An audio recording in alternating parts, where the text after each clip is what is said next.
LOLC தங்கக்கடன் quick top up. தங்கக்கடன் digital ஆகிறது.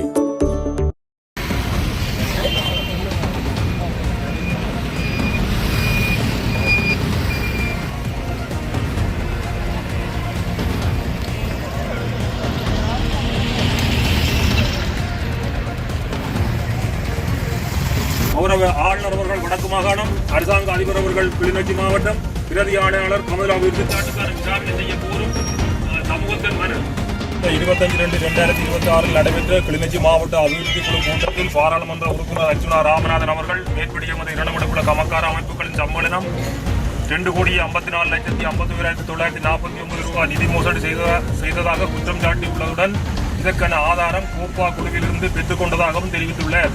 மேற்படி குற்றச்சாட்டை இரண்டமடு விவசாய சமூகத்தினாலும் விவசாய சமூகமும் அச்சமூகத்திலிருந்து தெரிவு செய்யப்படும் பிரதிநிதிகளாக எதுவித வேதனமும் பெறாது தொண்டு அடிப்படையில் பணிபுரிபவர்கள் மீது சுமத்தப்பட்டுள்ளது. அத்தோடு இவ்வமைப்பானது அபிவிருத்தி திணைக்களத்தின் சட்ட ஏற்பாடுகளுக்கும் உப சட்ட விதி ஏற்பாடுகளுக்கும் அமைய ஒழுங்கமைக்கப்பட்ட ஒரு கட்டமைப்பாகும். எனவே மேற்படி பாராளுமன்ற உறுப்பினர் அர்ச்சுனா ராமநாதன் அவர்களின் குற்றச்சாட்டை நாம் முற்றாக நிராகரிக்கிறோம்.